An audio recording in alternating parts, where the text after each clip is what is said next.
Esnaf Birlik Başkanı olarak yönetimimizle, teşkilatımızla her zaman bizim söylediğimiz tek bir şey var. Esnaf, esnaf, esnaf diye söylüyoruz. Fakat bakıyoruz esnaf bitmek üzere. Bitmiş noktasına gelmiş.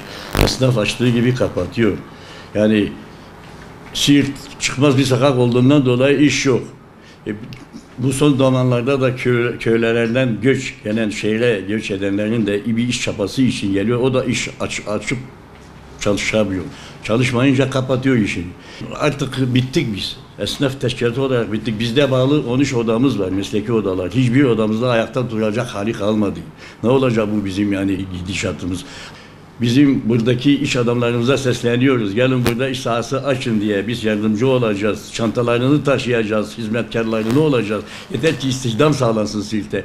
Ama efendim ne gelen var ne soran var. Hani Siirt için herkes elini taşın altına koymalı. Ben bugün burada başkansam, diğeri iş sahibiyse hepimiz Siirt için varız. Benim esnafım niye terk ediyor? Bunu da söyleyeyim. Terk eden esnaf da birazdan haklı görüyorum. Niye haklı? Bir gün prime sigortasına bakın 650 binken primi bugün 860'lara çıkmış. Esnaf bunu ödeyemiyor. İş yapamayınca bu primleri yatıramıyor esnafımız. Kalkıp mecbur kalıyor, dükkanını kapatıyor. Esnaf yani çoluk çocuğunun ekmeğine mani oluyor bu işsizlik. Elimde resmi belgelerim var. Bakın bu belgelerde yazıyor. 21.6.2019 tarihli itibariyle diyor. Bakın burada 13 tane odamız var. Burada sayılı. Şoförler odası, fırıncılar odası, kaynakçılar odası.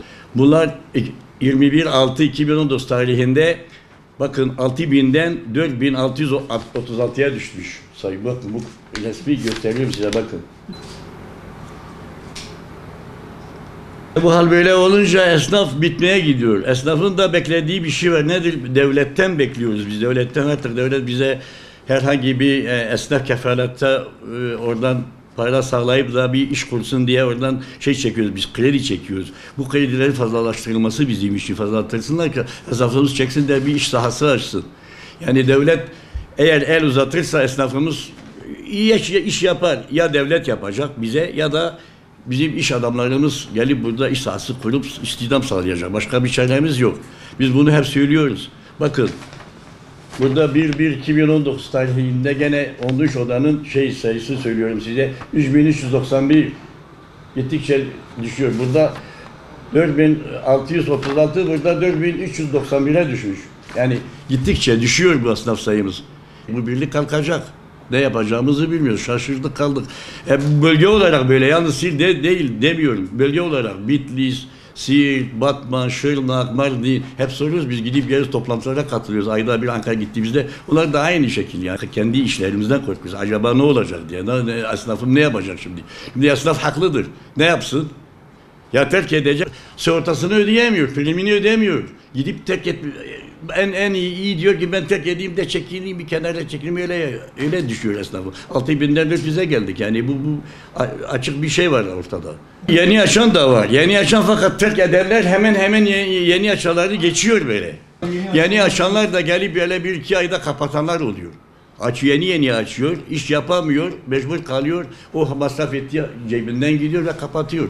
Açtığında 5.665 lira para vermişsin. Şimdi de 200 kusur veriyorsun. Diyor ne yapayım abi? Diyor ben ne yapayım? Açtım iş yapacağım diye battım diyor. Devlete sesleniyorum ben. Bir acemi birliğiyiz.